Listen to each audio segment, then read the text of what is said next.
Assalamualaikum warahmatullahi wabarakatuh. Yang terhormat Bapak Ibu dosen mata kuliah Bahasa Indonesia serta teman-teman yang saya banggakan. Puji dan syukur marilah kita panjatkan kehadiran Allah Subhanahu wa taala karena atas rahmat dan karunia-Nya kita dapat berkumpul di sini dalam keadaan sehat. Salawat serta salam tak lupa kita curahkan kepada junjungan kita Nabi Muhammad SAW yang telah membawa kita dari zaman kegelapan menuju zaman penuh ilmu pengetahuan. Hadirin yang saya hormati, tanpa memperpanjang kalimat salam pembuka, izinkan saya untuk menyampaikan pidato saya pada hari ini dengan judul Membangun Kemandirian Ekonomi di Tengah Tantangan Zaman. Saat ini kita semua bisa merasakan betapa beratnya kondisi ekonomi, baik di Indonesia maupun di dunia. Harga kebutuhan pokok terus naik, mulai dari beras, minyak goreng, hingga bahan bakar. Sementara itu, penghasilan masyarakat tidak selalu ikut meningkat.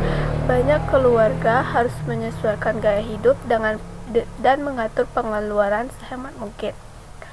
Tidak hanya itu, tantangan ekonomi juga datang dari perubahan zaman.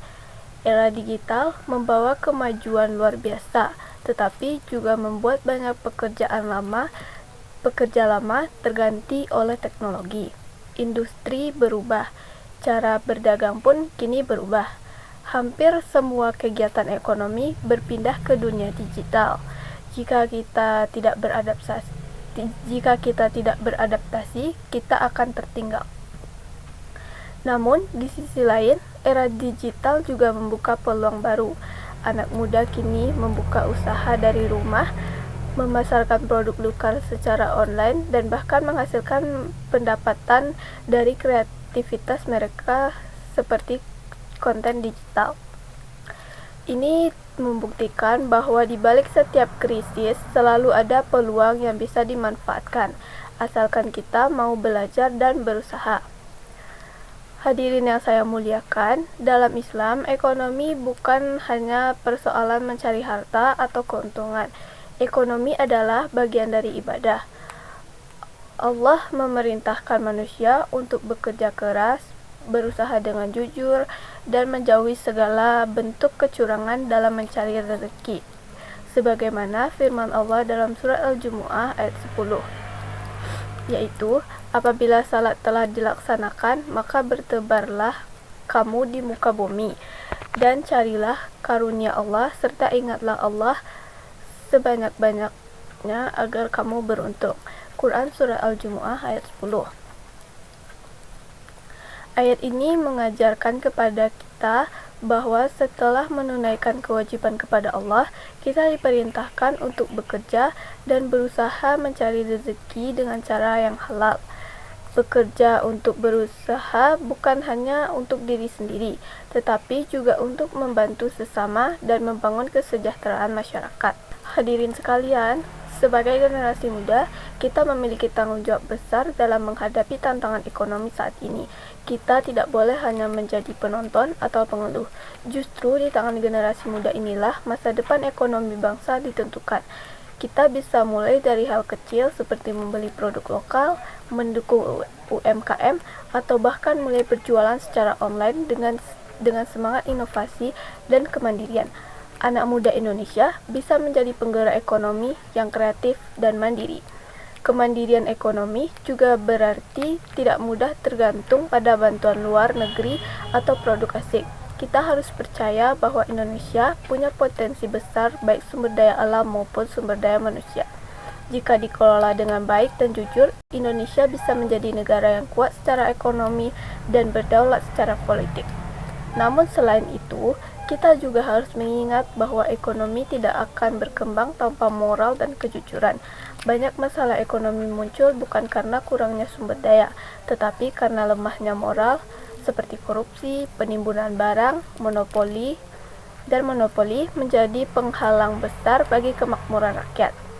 Rasulullah SAW bersabda, pedagang yang jujur dan amanah akan bersama para nabi, orang-orang yang benar, dan para syuhada. Hadis riwayat Tirmizi. Hadis tersebut menunjukkan betapa tingginya kedudukan orang yang jujur dalam mencari rezeki. Keberkahan ekonomi tidak akan datang dari banyaknya harta, tetapi dari kejujuran dan niat yang baik dalam mencarinya. Oleh karena itu, jika kita ingin ekonomi Indonesia maju, kita harus mulai dengan memperbaiki akhlak dalam bekerja, baik sebagai pelajar, pedagang, pegawai, atau pengusaha. Semuanya harus dilandasi kejujuran, kerja keras, dan tanggung jawab. Teman-teman yang saya banggakan, kita tidak bisa hanya berpangku tangan dan menunggu perubahan datang dari pemerintah saja, karena perubahan harus dimulai dari diri kita sendiri.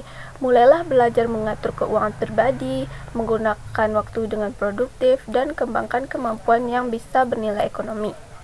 Hadirin yang saya hormati, masalah ekonomi memang tidak bisa diselesaikan dalam waktu yang singkat. Tetapi, jika kita semua berperan antara pemerintah, masyarakat, dan generasi muda, insya Allah Indonesia bisa bangkit menjadi bangsa yang mandiri, adil, dan sejahtera. Oleh karena itu, marilah kita renungkan firman Allah dalam surat Al-A'raf ayat 11. Sesungguhnya Allah tidak akan mengubah keadaan suatu kaum hingga mereka mengubah keadaan mereka sendiri. Quran surat Al-A'raf ayat 11. Ayat tersebut menjadi pengingat bagi kita semua bahwa perubahan besar harus dimulai dari diri sendiri. Karena jika kita ingin ekonomi bangsa membaik, maka kita harus menjadi pribadi yang disiplin, jujur, dan mau berusaha. Mari kita bangun semangat kemandirian ekonomi mulai dari hal-hal kecil, karena perubahan besar selalu dimulai dari langkah kecil yang dilakukan dengan tekun dan ikhlas. Sekian pidato yang dapat saya sampaikan, semoga bermanfaat dan bisa menjadi motivasi bagi kita semua untuk ikut membangun ekonomi bangsa yang adil, mandiri, dan berlandaskan nilai-nilai Islam. Assalamualaikum warahmatullahi wabarakatuh.